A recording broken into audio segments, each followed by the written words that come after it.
Well, the head of a UN inspection team says they are trying to prevent a disaster at a nuclear plant that sits on the front lines in Ukraine. We have a very important mission to accomplish. As you know, we are going to start immediately an assessment of the security and the safety situation at the plant as it is right now. Now, this is a look at where the plant is located. Fighting in the area has been intensifying as Ukrainian forces launch a counteroffensive in the south. This is video showing damage from artillery fire yesterday to an office building in the city near the plant complex. The plant has been occupied by Russian forces for months now, but it's run by Ukrainian engineers. Both sides blame the other for risking the safety of the complex. Now, senior correspondent Susan Ormiston is leading our coverage in Ukraine. Susan, great to see you. You are on the road outside the Ukrainian-held city. That's about 2 hours from the plant. Tell us about the situation right now. Well, it's been a very rough start to this nuclear mission this morning, a very active and volatile morning. We're standing on the road just outside Zaporizhzhia. We followed the convoy up until this point, and then it was stopped just around the corner here for 3 hours as it tried to assess the risk of continuing on along this road into Russian-occupied territory to get to that plant. There was heavy shelling this morning in Enerhodar, the city where that nuclear plant is located. Many reports of that. We've seen many ambulances come up and down this road all morning.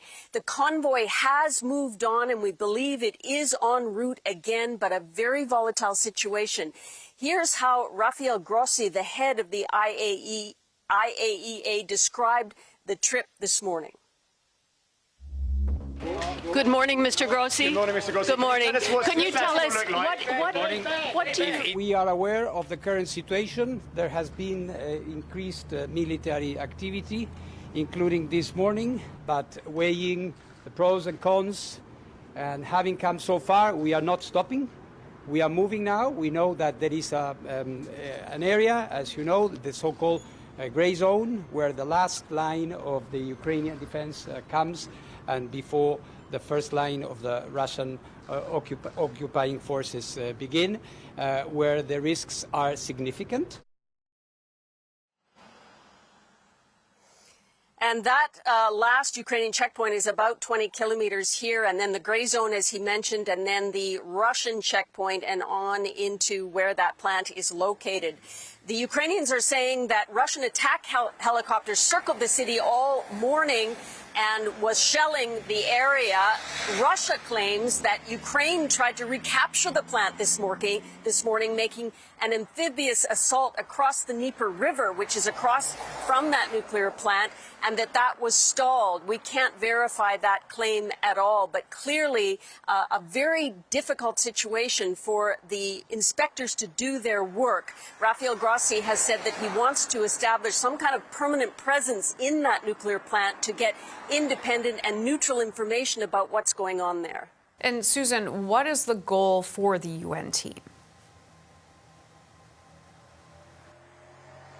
Well, essentially, you know, Ukraine has been calling for weeks and months for this neutral team to get in there to see if there has been damage, to assess what the risks are, and to talk to the Ukrainian employees who are still running the nuclear plant under Russian control. There are reports that those workers have been harassed or intimidated to not give a clear picture. Grossi said that he is confident that he can get to the bottom of what is actually happening there, but first they have to actually get there.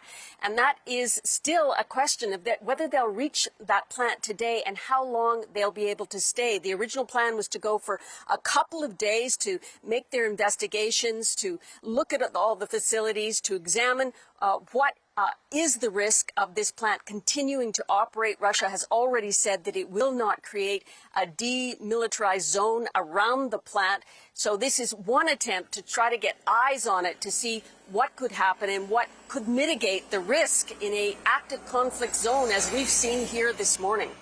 Okay, Susan, thank you very much for your and your team's work there. Susan Ormiston, CBC News senior correspondent in southern Ukraine.